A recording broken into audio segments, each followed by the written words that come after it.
اقامت میں اذان کے الفاظ ایک دفعہ پڑھنا افضل ہے دو؟ ایک دفعہ ہی ہے میرے بھائی، بخاری میں واضح حدیث ہے، نبی علیہ السلام اذان کے دورے اور اقامت کے اکیرے تعلیم فرماتے تھے۔ البتہ جب ترجیح والی اذان ہو جس میں اشہد ان لا الہ الا اللہ اور اشہد ان محمد رسول اللہ 4 دفعہ کہا جائے، اس کی اقامت حنفیوں والی ہوگی جو ابو داؤد میں ڈبل اقامت۔ اور اس سنت پہ بھی اہل حدیث عمل کرتے ہیں، وہ فجر کی اذان کبھی کبھار ترجیح والی دیتے ہیں اور پھر اقامت وہ ڈبل پڑھتے ہیں، باقی اقامت اکیری ہے۔ جی کیا شمعون نبی تھے؟ تھوڑا سا ان کے واقعے کو بیان کر دیں۔ واللہ عالم جی، اسرائیلی جو انبیاء کے جو واقعات ہیں نا جی، وہ قصص الانبیاء میں آپ کو مل جائیں گے، کوئی اتھینٹسٹی کے ساتھ تو ہم اس طرح بیان نہیں کر سکتے، سوائے جو چیزیں ہمارے ہاں ملتی ہیں۔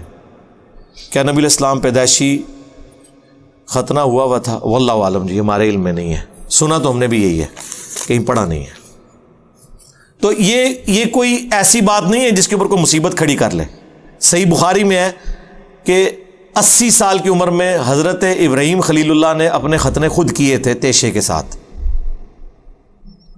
اور لوگ اسے مسلمانی بیٹھنا کہتے ہیں، داڑھی کو مسلمانی بیٹھنا نہیں کہتے۔ حالانکہ داڑھی سے آپ کمپیئر کریں نا ختنہ کروانے کو تو داڑھی بڑی سنت ہے، لیکن اس کو کوئی مسلمانی بیٹھنا نہیں کہتا، الٹا مائیں کہتی ہیں دودھ نہیں بخشائیں گے، داڑھی مڑا، اور ختنے کے اندر مسلمانی ڈالی ہوئی ہے پوری۔ تو حضرت ابراہیم علیہ السلام 80 سال کی عمر تک مسلمان ہی تھے، یہ بعد میں سنت ابراہیمی بنی ہے، صحیح بخاری میں موجود ہے، 80 سال کی عمر میں انہوں نے ختنہ کیا۔